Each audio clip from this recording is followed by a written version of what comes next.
Hello po sa Elle's Kitchen. Magluluto po ako ng siopaw na ang palaman po ay barbecue.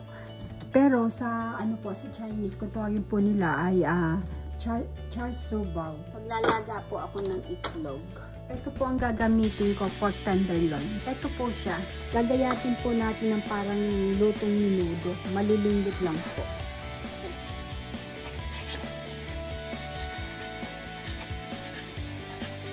Ganyan po. Ganito po kaliliit ang gagawin ko. Ito na po siya.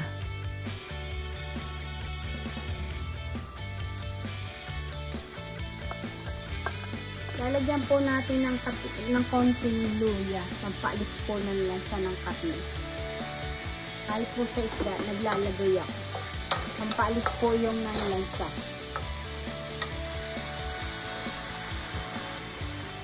Lalagyan po natin ng hoisin sauce. Mga 1 tablespoon po. Sesame oil. 1 tablespoon din po. Ito pong char siu sauce. Ayan po siya. Ang sarap po niya. 2 tablespoon po. Kulang, tsaka po dadagdagan. By taste po ginagawa ko. Ang bango po ng amoy. Ang sarap. Ang kakangutong. Konting tubig po. Halos ka-level po ng baboy. Dagdagan pa po natin. Ayan po ang tubig. Medyo maanghang-anghang po. Ito po.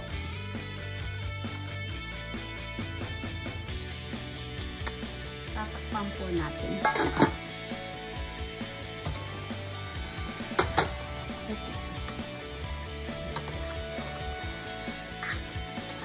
Tinikman ko po siya. Medyo matabang po. Lalagyan ko pa po siya ng 2 tablespoon po ang nilagay ko. Kaya dadagdagan ko pa po ng mga 1 tablespoon. Kasi baka po mapaalat. Kaya pa unti-unti po ang ginagawa ko. Kukuha po ako nito.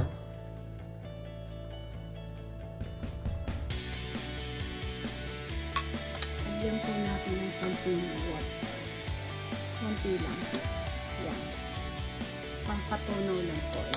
Ihahalo po natin. Ayan na po siya.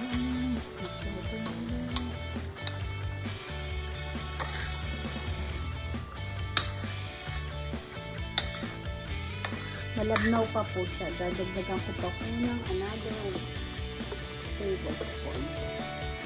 Ayan po.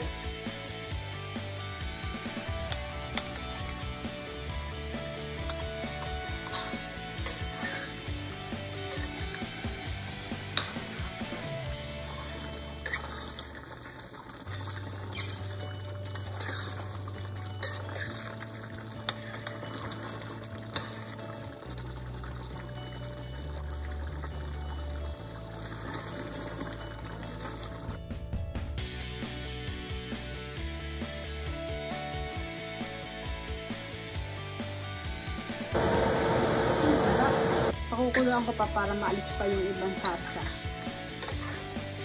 Pwede na nyo po kainin ng basta ganito lang.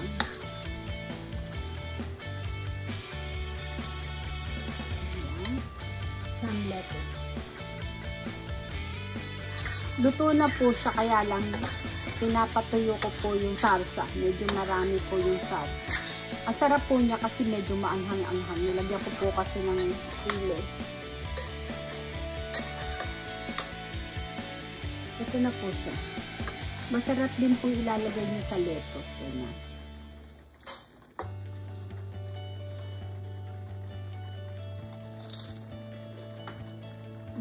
Ang sarap.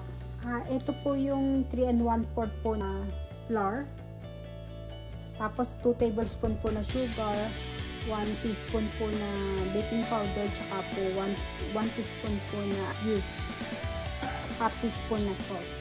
Haluin po natin. Saka po natin lalagyan ng water. Ayan po, medyo warm po yung tubig. Manyak. Ayan po siya. 2 tablespoon yung butter po. Ayan po.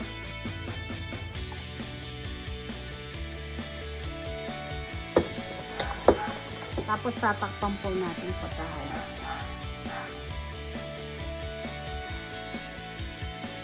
Ayan, tatakpan po natin.